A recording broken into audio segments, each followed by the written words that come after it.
Olá pessoal, a paz do Senhor Jesus Cristo, Deus seja louvado.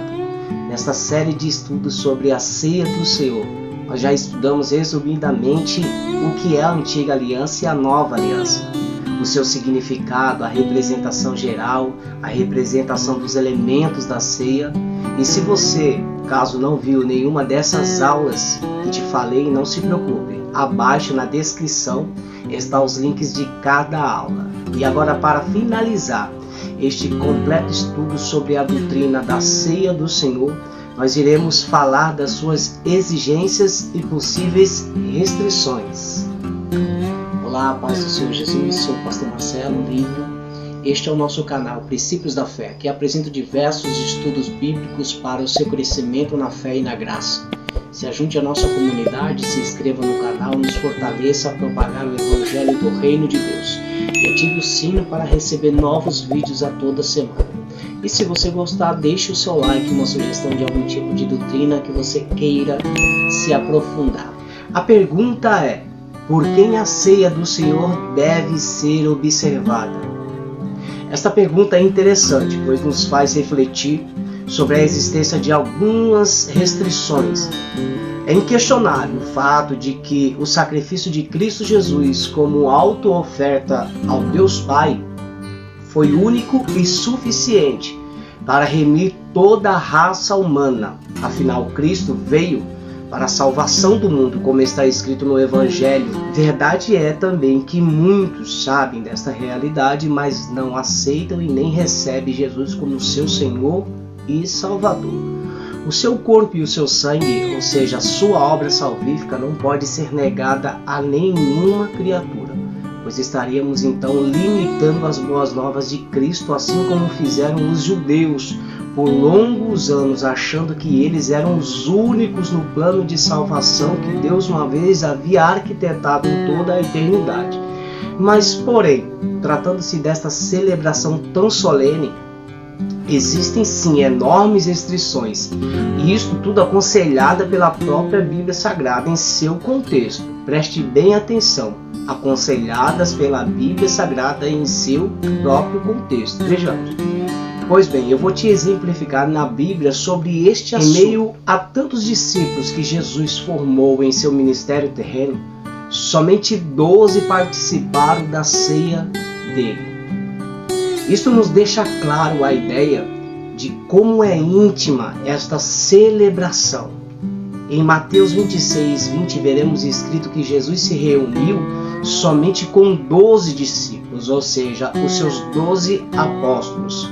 Um outro ponto que podemos aqui refletir é a importância do arrependimento, fé, o estado civil conforme os princípios divinos e não conforme os princípios do mundo. A regeneração, a santificação e batismo nas águas precederem esta observação tão solene e importante.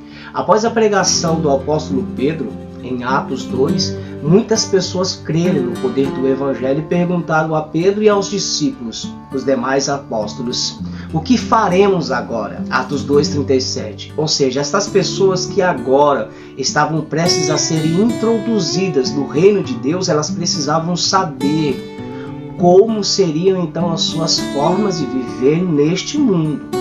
Daí então que surgem as primeiras instruções dos apóstolos, que é: arrependei-vos e cada um de vós seja batizado em nome de Jesus Cristo para perdão dos pecados e recebereis o dom do Espírito Santo. É claro que aqui nesta descrição, os princípios que acabei de citar devem preceder esta cerimônia. E isto que acabei de dizer não dá liberdade de se pensar que a ceia do Senhor seja irrelevante ou menos importante que as demais doutrinas que antecedem. Não. Ela é tão íntima e profunda que precisa-se de uma preparação na questão de sua compreensão. Tendo e exercendo estas compreensões anteriores, se evitará de então comer e beber indignamente a ceia do Senhor. Os que comem e bebem indignamente traz sobre si condenação, o mesmo que ser culpado do corpo e do sangue de Cristo Jesus, e por sua vez ser o próprio responsável de sua morte. 1 Coríntios 11, 29. Participar da ceia do Senhor sem ter o discernimento do que isto representa inclui certos tipos de repreensão advinda do próprio Deus. 1 Coríntios 11, do 30 até o 32. E nosso irmão Paulo disse que pela falta de discernimento muitos estavam fracos, doentes e dormindo na fé. A fim de levar a igreja de Corinto à reflexão desta doutrina tão importante, nosso irmão apóstolo Paulo disse: examine-se o homem a si mesmo. A preocupação de Paulo com a igreja de Corinto a celebrar a ceia do Senhor com muita seriedade, reverência era enorme.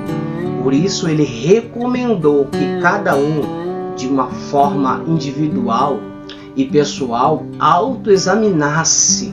Após isto, em uma avaliação minuciosa, averiguar se estavam espiritualmente bem a esta observação, para que assim não fossem julgados e condenados com o mundo. Além destas recomendações, à luz da palavra de Deus, podemos entender que não cabe a ninguém julgar ou criticar o possível estado que uma pessoa esteja exteriormente, sim instruí-la segundo a palavra divina, mostrar o caminho, a direção, para que assim o mesmo possa desfrutar de todas as bênçãos do Senhor e não a sua ira.